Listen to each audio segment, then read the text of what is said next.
다 함께 사도신경으로 우리의 신앙을 고백합니다.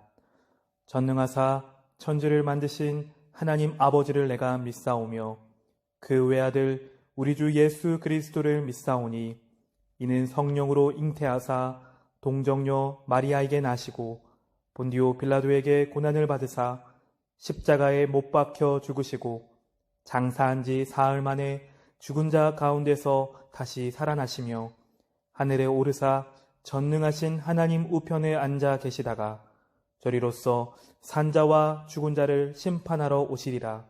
성령을 믿사오며 거룩한 공회와 성도가 서로 교통하는 것과 죄를 사하여 주시는 것과 몸이 다시 사는 것과 영원히 사는 것을 믿사옵나이다. 아멘. 나의 목자시니 내가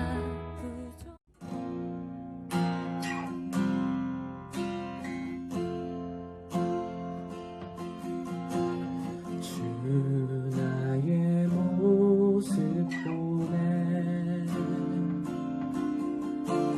상한 나의 맘 보시네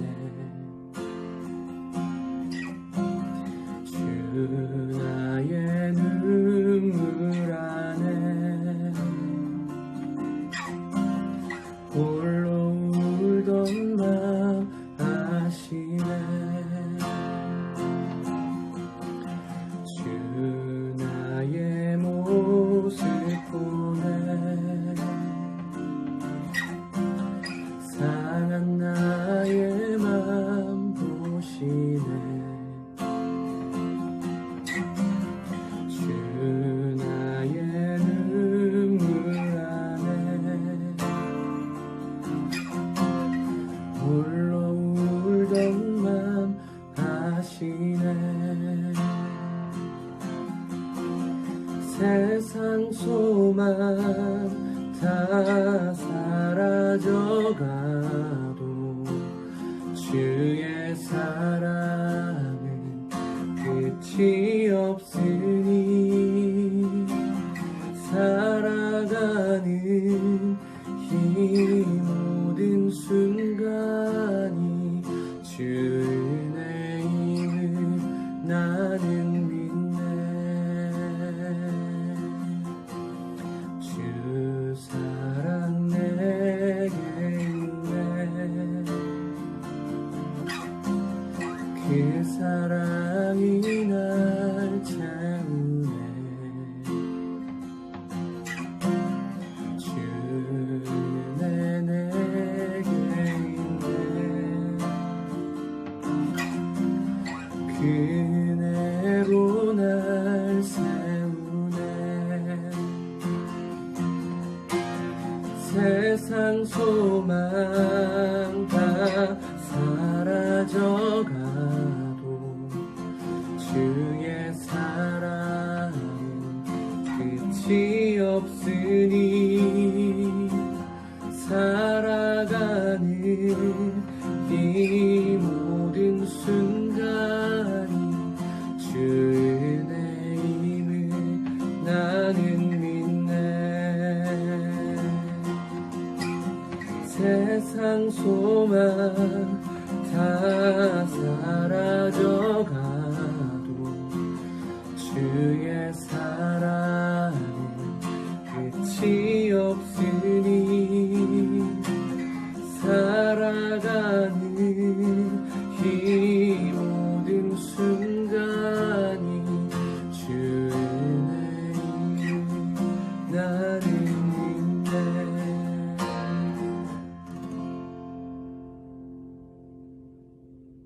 부족함 없으리 푸른 초장에 누이시며 두 손 모으고 눈 감고 다 같이 기도하겠습니다. 사랑의 하나님 감사합니다. 온라인 예배에도 잊지 않고 중등부 친구들을 예배 자리로 불러주셔서 함께 예배하게 하심에 감사합니다. 우리는 한 주간 삶을 살면서 넘어질 때도 있고 하나님을 잊고 살 때가 너무나 많았습니다. 우리의 마음을 세세히 헤아리시는 주님, 이 시간 우리의 죄를 모두 용서하여 주시고 우리의 마음을 회복해 하여 주세요. 또한 우리 중등부 친구들이 예배를 단순히 듣고 그치는 것이 아니라 매주 오는 이 예배의 가치를 깨닫게 하여 주셔서 하나님의 은혜를 듬뿍 체험하고 돌아갈 수 있도록 해주세요. 또한 우리 중등부 친구들과 선생님들이 중등부 현장 예배를 하는 그 순간을 위해 함께 기도할 수 있도록 해주세요. 코로나19로 인해 예배와 학교 수업을 온라인으로 진행하고 있습니다. 코로나19가 하루빨리 잠잠해져서 학교와 예배에 나갈 수 있게 해주시고 이번 기회로 평범한 일상을 감사함으로 느끼게 해주셔서 회개하는 마음으로 예배의 자리를 사모할 수 있게 해주세요. 또한 온라인 수업으로 고생하는 중등부 친구들에게 함께 해주셔서 공부하는 가운데 집중력을 주시고 지치지 않을 수 있도록 지혜를 더하여 주세요. 이제 말씀을 듣습니다. 말씀 전하시는 강성웅 전도사님께 성령의 능력을 더하여 주시고 말씀을 통해 전도사님께 먼저 은혜 주셔서 중등부 친구들과 교사들에게 꼭 필요한 말씀이 되게 하여 주시고 말씀의 은혜가 우리에게 흘러 들어가게 해주세요. 예배 마치는 순간까지 함께 해주실 것을 믿으며 사랑이 많으신 예수님의 이름으로 기도하옵나이다. 아멘. 내가 음침한 골짜기라도 두려워하지 시편 15장 1절에서 5절 말씀. 여호와여, 주의 장막에 머무를 자 누구오며 주의 성산에 사는 자 누구오니까.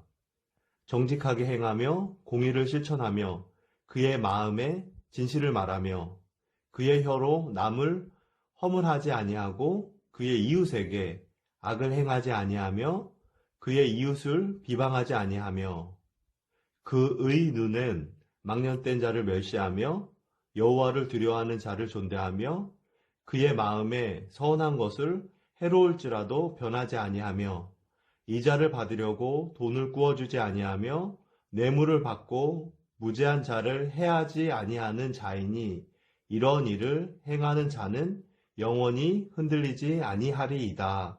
아멘.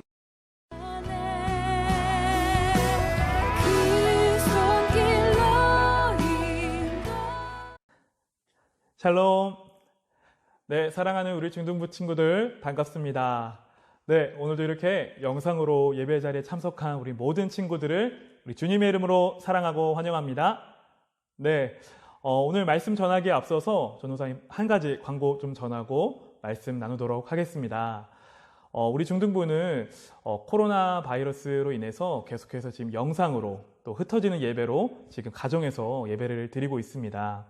자, 여러분, 우리가 예배 후에 출석 확인과 또한 그 공과 나눔을 온라인으로 계속해서 진행하고 있는데 여러분 잘 참여하고 있죠?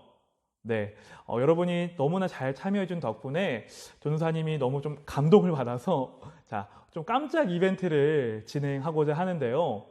오늘부터 그러니까 다음 주 2주에 걸쳐서 좀 진행하고자 합니다. 어떤 이벤트냐면은 우리가 10시 30분에 약속한 그 예배 시간에 한 30분 정도 예배하고 나서요. 바로 이어서 공과 나눔을 하고요. 보내준 선착순 5명에게 한해서 전도사님이 기프티콘을 쏘도록 하겠습니다. 네, 여러분 잘 기억해놨다가 예배 후에 많이 참여해 주기를 좀 부탁하겠습니다.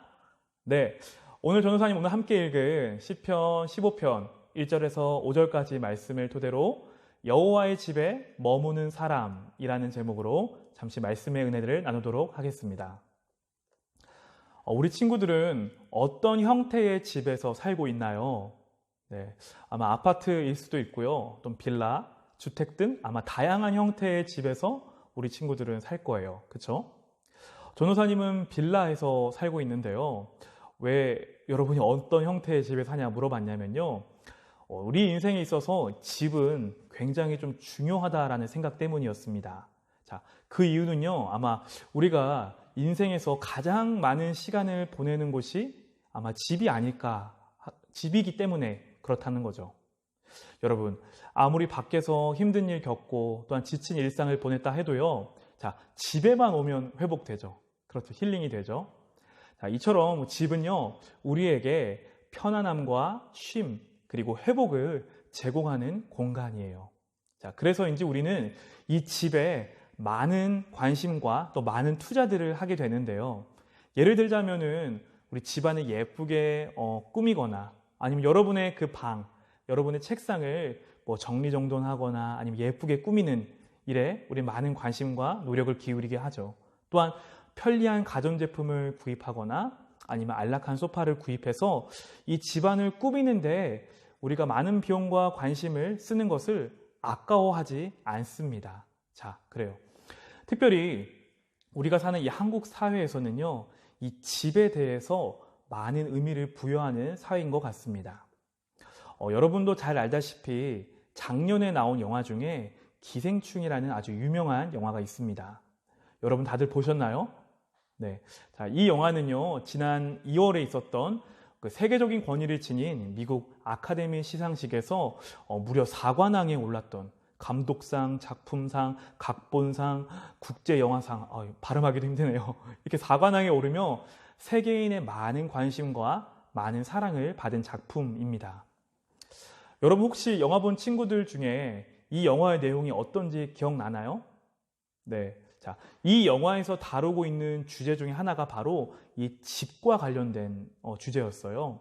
자, 주인공인 4명의 가족들은 이제 햇빛도 잘 들어오지도 않고, 영화 본 친구들은 기억날 거예요. 그 장마철에 비가 홍수가 넘쳤을 때 그 물에 집이 잠기는 그 반지하에 사는 모습이 등장합니다. 자, 그런 반면 그 이선균 씨와 조효정 씨, 그 다른 주인공들이죠. 그들은요, 아주 정원이 넓고 햇빛이 잘 들어오고 또한 물에 잠길 걱정도 없는 대저택에서 사는 모습이 대비되어 가면서 영화 속에 등장합니다. 자, 그래서요, 이 영화를 두고 그 많은 영화 전문가들은 한국 사회의 집에 대한 욕구와 욕망을 잘 반영해서 만드는 영화다라는 평을 내린 것을 전도사님이 봤습니다. 자, 이처럼 사람들은요, 어떤 집에 사는지를 굉장히 중요하게 여기며 살아가요. 자, 그래서인지 더 큰 집, 더 좋은 집, 더 편리한 집에 살기 위해서 많은 사람들이 부단히 애를 쓰며 살아가곤 합니다. 자, 어쩌면 사람들의 인생은요, 일평생 더 나은 집에 살고 싶다, 더 나은 집을 추구하다가 가는 것은 아닐까라고 생각해 보게 됩니다. 여러분, 그렇다면요, 하나님 나라를 살아가는 여러분과 전도사님은 과연 어떤 집을 사모하면서 우리가 살아가야 할까요? 자, 세상 사람들이 말하는 이 땅의 집, 이 땅의 집에만 우리의 시선이 머물러 있어야만 할까요? 아니면 이 땅의 가치관과는 전혀 다른 차원의 가치관을 가지고 우리는 살아가야 할까요? 자, 오늘 우리가 함께 읽은 시편 15편에서는요, 우리가 앞서서 살펴본 이 땅에서의 집과는 전혀 다른 차원의 집을 시인이 소개하고 있습니다. 자, 그리고요, 그 집에 사는 사람들, 그 집에 사는 자들은 어떠한 모습을 갖추어야 하는지에 대해서도 아주 자세하게 소개하고 있는데요. 자, 우리가 먼저 좀 기대하는 마음으로 1절에서 3절까지의 말씀을 차분히 읽어보도록 하겠습니다. 전도사님을 따라 같이 1절부터 3절 읽도록 하겠습니다. 여호와여, 주의 장막에 머무를 자 누구오며 주의 성산에 사는 자 누구오니이까?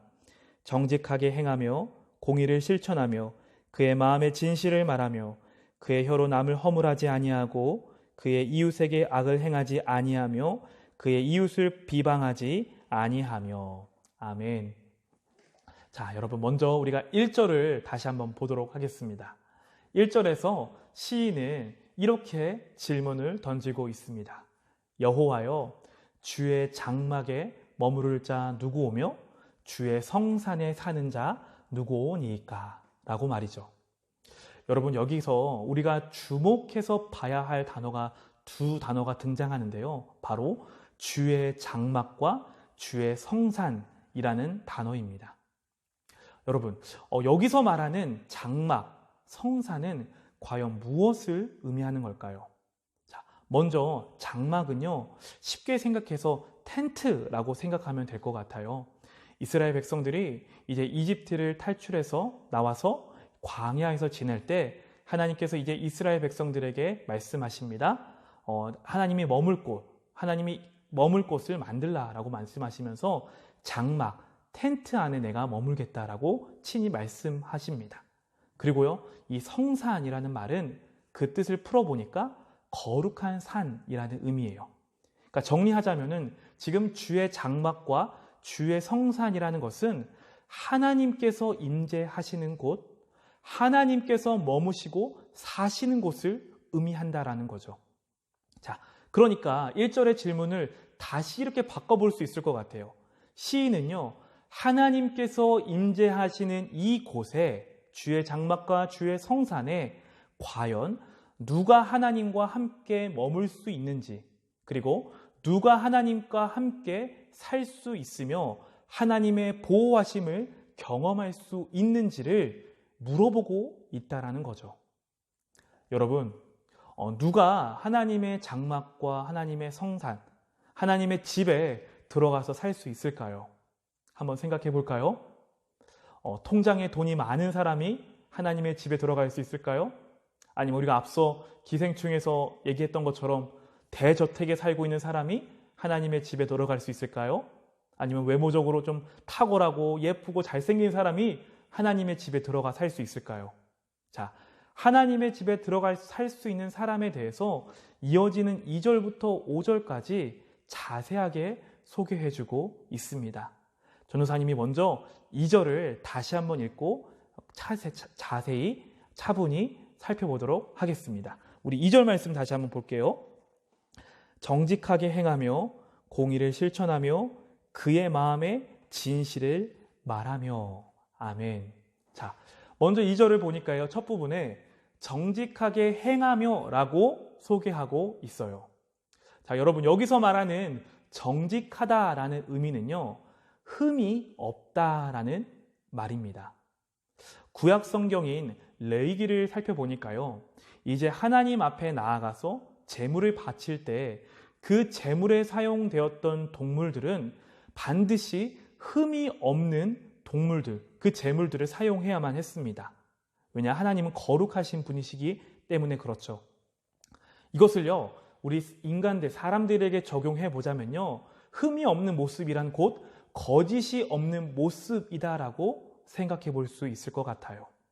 자, 왜 그럴까요? 여러분, 그것은요, 바로 거짓의 아비가 바로 원수 사단이고 원수 마귀이기 때문에 그렇다라는 거예요. 여러분, 성경을 보면은 사단은요, 끊임없이 우리 믿는 사람들의 영혼을 도둑질하고 죽이고 멸망시키기 위해서 우는 사자들처럼 삼킬 자를 찾고 다닌다라고 성경은 말하고 있어요. 그러니까 따라서 만약 그리스도인들인 여러분과 전도사님이 거짓을 행하면서 산다라는 것은 곧 우리의 아버지가 하나님이 아니라 마귀라는 것을 인정하는 꼴이기 때문에 시인은 하나님을 아버지라 모시고 하나님의 집에 사는 성도들의 특징을 두고 정직하게 행하는 자라고 말하고 있다라는 거죠. 자, 우리가 이어서 2절의 뒷부분을 보면 이제 그 특징을 두고 공의를 실천하는 것을 요구하고 있습니다. 여러분, 여기서 말하는 공의란 과연 무엇일까요? 전도사님이 영어 성경을 좀 찾아보니까요, 영어 성경의 공의를 이렇게 말하고 있어요. righteous, 그러니까 정의를 말하고 있더라고요. 옳은 것을 말하고 있더라고요. 자, 이것은요, 좀 자세하게 말하자면 옳지 못한 것과 불의와 타협하지 않은 모습을 두고 공의다라고 말할 수 있을 것 같아요.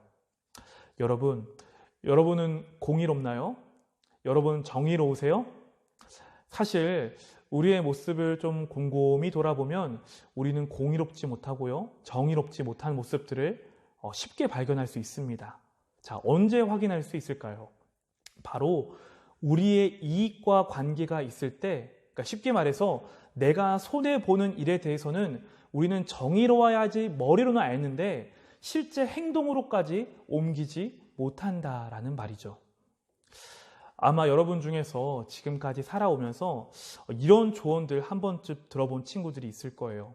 아, 좋은 게 좋은 거야. 야, 좀 융통성 있게 살아라. 야, 좀 적당히 타협하면서 사는 게 인생의 지혜야.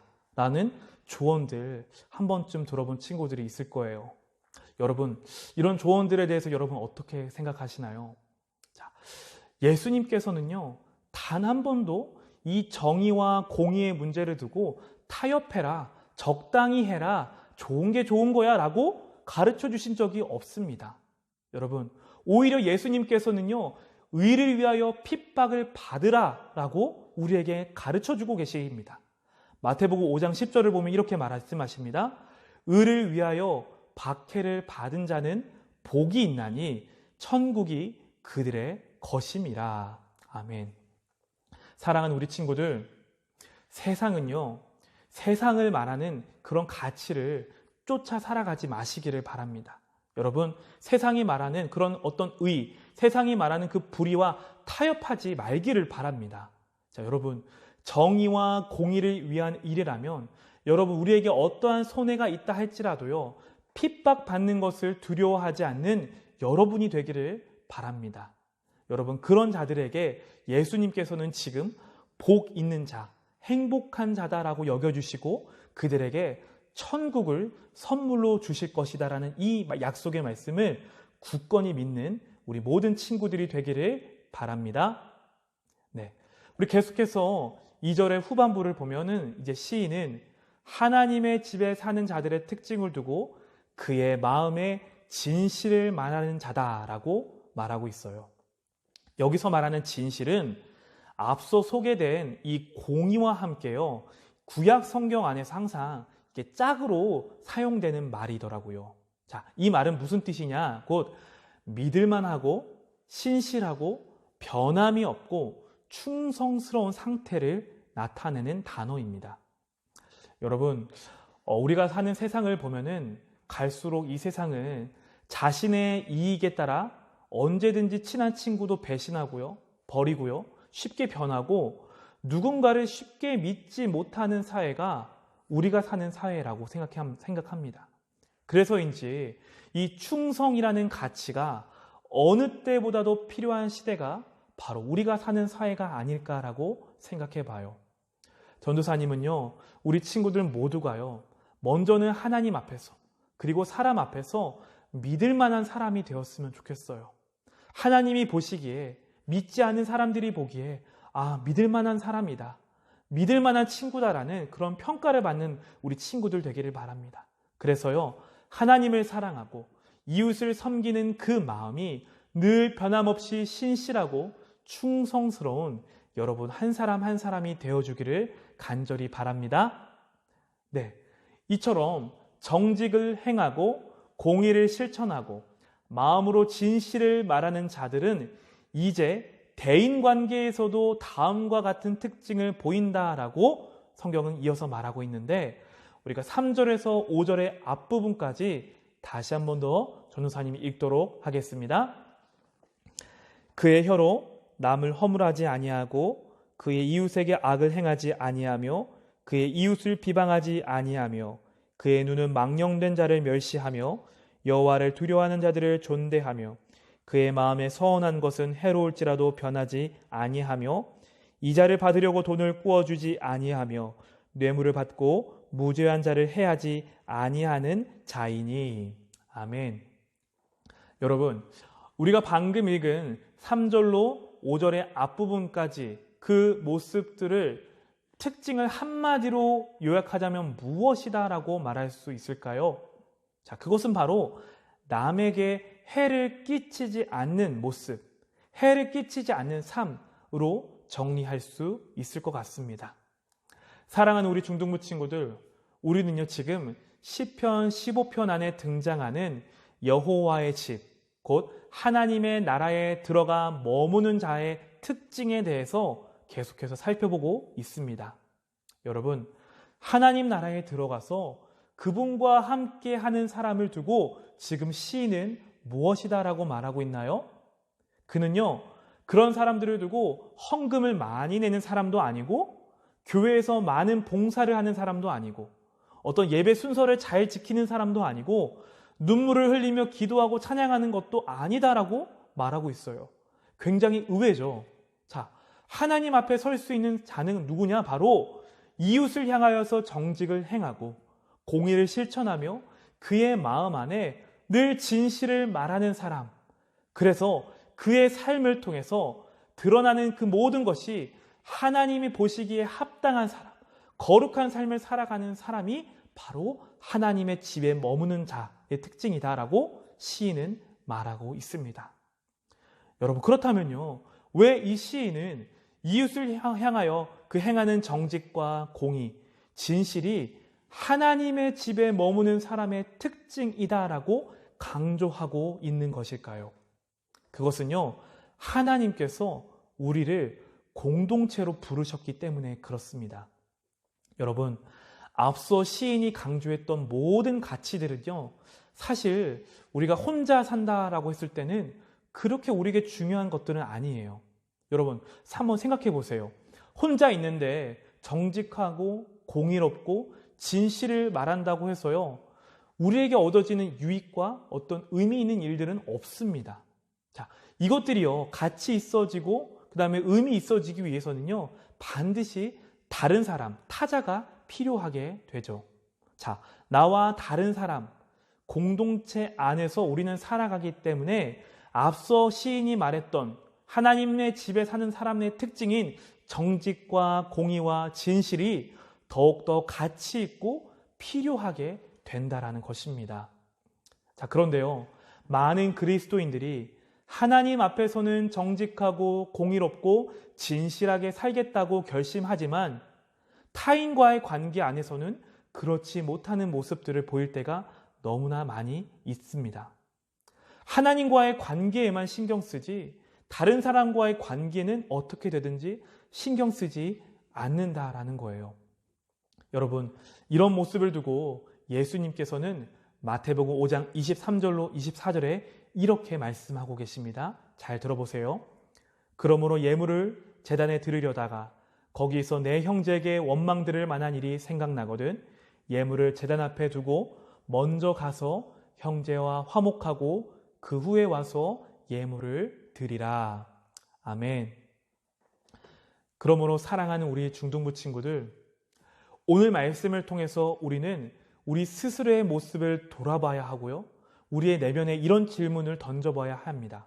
어떤 질문이냐?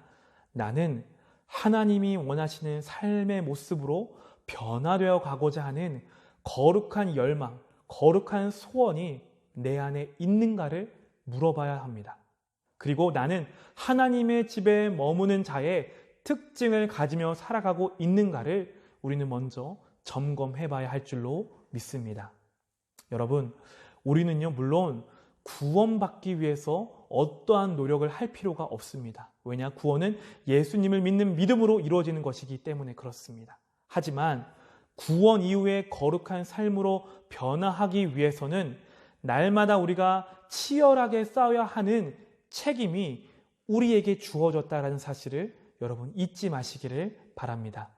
그렇지만 그 싸움 역시요, 우리의 힘으로 감당하는 것이 아니라 이제 우리 안에 계시는 성령 하나님을 의지하고 그분이 내 삶을 거룩하게 변화하도록 우리 삶의 주도권을 그분에게 내어드려야 한다는 것을 우리 친구들 꼭 기억하기를 바랍니다.